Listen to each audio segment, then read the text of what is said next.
はい、どうも、今日は担任鉄を作っていこうと思います。まずはですね、道具の説明をします。100円ショップで買ってきた入れ物、プラスチック製、500ml 入りです。で、スチールウール、これも100円、9個入り、残り8個がまだあります。最後に入れるクエン酸 5g。今回は 500ml なので 2.5g 使います。で、これを入れて、水で作るんですけども、まず、タンニンの元となるコーヒーをですね、コーヒー柄から取りたいと思いますので、まずコーヒーを飲みます。コーヒーをですね、作って飲んでる間にちょっと説明しようと思うんですが、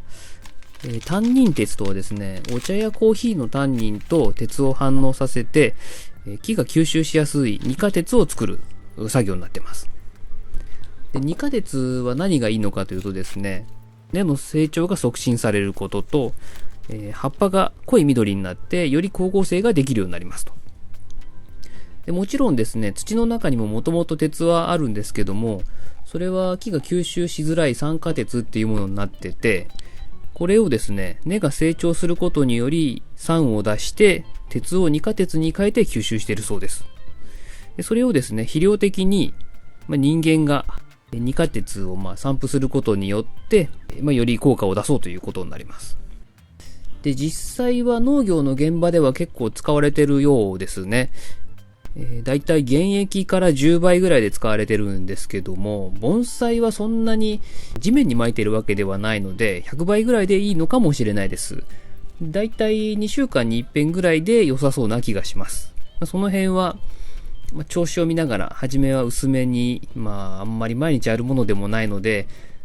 期間を空けて試してみて、で、調子を見ながら変えていただければと思います。で、わざわざですね、今回この二価鉄を作って何をしようかというとですね、これ、葉面散布でも吸収できるそうで、水やりと同じように上げずに、今回はですね、できればスプレーを使って葉面に散布してみて、で、吸収させてみようと思ってます。で、葉面散布の何がいいかっていうとですね、植え替え直後でも使えると。植え替えると根を切っちゃうので、その瞬間はあんまり肥料分とかない方がいいんですけども、これなら葉っぱから吸収させて根の成長を促進できると。で、あとは根が弱ってる植物の状態でも使えるので、元気になるための養分を根以外のところから吸収できるというメリットがあります。で、一応これがですね、市販品で言うとメネデールとかあの辺になるんですけども、それよりも低コストで作れるというのがメリットですね。ただですね、どうやら調べると、これ結構早い段階で腐るそうなので、作ったらですね、すぐ使うっていうようなペースでやるものみたいですね。なので、市販品は腐ったりしませんので、そこら辺お金出していつでも使えるように取っとくのか、使うたびに自分で作るのかっていう違いですね。で、まず入れ物にスチールウールを入れて、先ほど飲んだコーヒーの柄をお茶パックに詰め直して、これも入れます。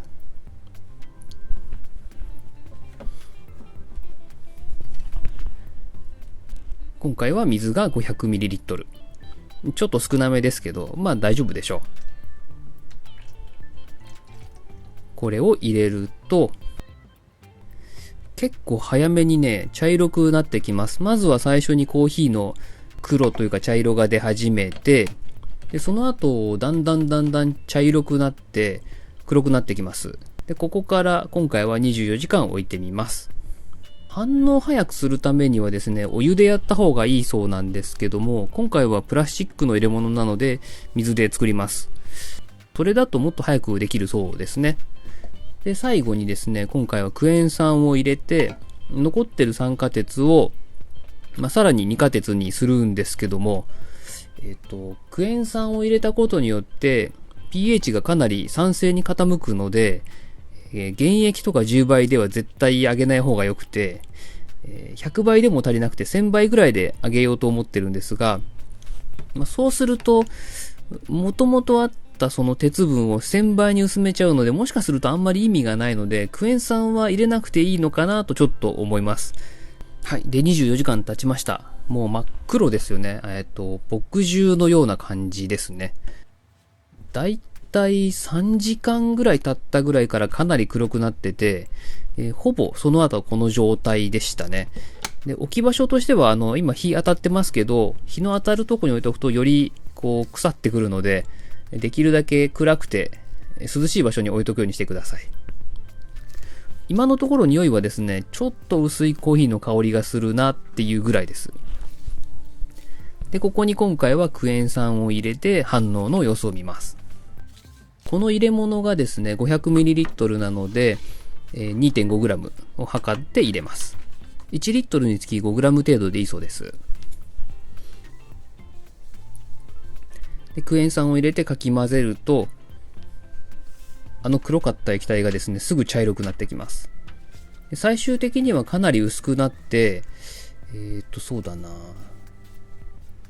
麦茶よりもっと薄い感じになりますね。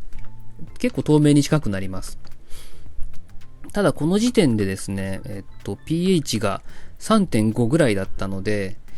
このまま上げることはできないので、1000倍ぐらいで、弱酸性ぐらいまで戻して上げる必要がありますね。結構な量が簡単にできちゃうので、葉面散布と言わず、普通に水やりの時にですね、水の代わりに上げてみようかと思ってます。これも追ってですね、結果を報告したいと思いますので、次回以降の動画を楽しみにしててください。ではまた。